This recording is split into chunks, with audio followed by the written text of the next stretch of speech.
Hamisa Mobeto na Stefan Aziz Ki ndani ya huu mwaka 2026 na huu ni mwezi wa 5 wanatimiza mwaka moja na miezi miwili na nusu kwenye ndoa yao. Na kumbuka kabisa kwamba ndoa ya Hamisa Mobeto na Stefan Aziz Ki, yani tarehe 16 na tarehe 17 zilikuwa ni siku za kihistoria kwenye maisha ya ndoa ya Hamisa Mobeto pamoja na Stefan Aziz Ki kwa mwaka jana 2025, lakini kwa this time ikiwa ni 2026 na mwezi wa 5, it means kwamba kuna miezi miwili ambayo imezidi, kwa hiyo mwaka umetimiza. Lakini kwambie yanayoendelea, yanayojiri ni kwamba kuna baadhi ya wachochezi wa kina Juma Lokole na baadhi pia ya blogs tofauti ambazo kwa sasa zinachochea na kutengeneza ubaya kati ya Hamisa pamoja na Stefan Aziz Ki. Na kwa sasa kama utakuwa kukutana pia na taarifa mbalimbali, zinaonekana kwamba Stefan Aziz Ki na Hamisa Mobeto kuna kijiogomvi ambacho hatujajua, na pengine watu wameshaanza kutabiri kwamba Stefan na Hamisa lazima wataachana. Lakini good news ni kwamba tunafuatilia sana kwa makini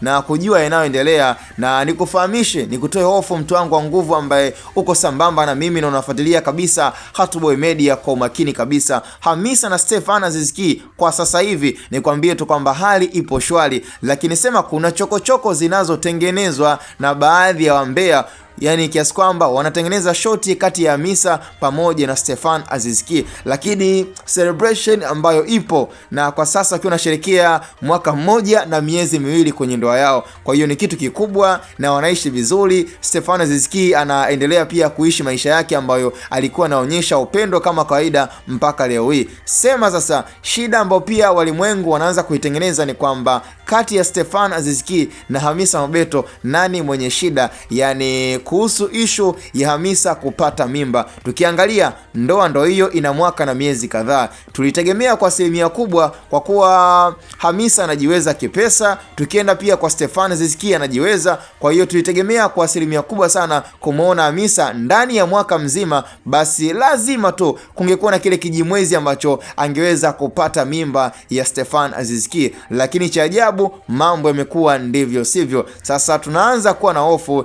na tunaanza pia kuwashuku hawa wote wawili, tukianza na Stefan Aziz Ki kwamba je, yeye ndo ana shida ya mbegu ama pia kwa dada yetu pia changamoto kizazi chake. Kwa hiyo moja kwa moja taarifa na haya yote yanayoendelea, wachochezi na hata walimwengu wanatengeneza cheche na kuonekana kwamba kuna mmoja atakuwa ana shida na mwenzie. Ukiangalia yani wasitaki kutudanganya kwamba hawafanyi mapenzi. Naamini kabisa kwamba kwa huu mwaka na miezi kadhaa wamefanya mapenzi mara nyingi sana, lakini cha ajabu hakuna matokeo yoyote ambayo tumeweza kuyaona, na ndo maana walimwengu tunaanza kuhisi tofauti kwamba je, Hamisa ameweka kijiti, amechoma sindano ama inakuwaje, kwamba yeye ndo ana shida. Yani maneno yanakuwa ni mengi sana, tunashindwa kuelewa kwamba Hamisa amefanya nini kwenye kizazi chake. Kwa nini hashiki mimba ya kaka yetu Stefan Aziz Ki, ama yupo kimaslahi? Yani maswali yanakuwa ni mengi, alafu tunaanza kuamini kwamba ile kauli ya kwamba wataachana huenda ikawa ni kweli, kwa kuwa labda Hamisa hayupo vile ambavyo sisi tunatarajia.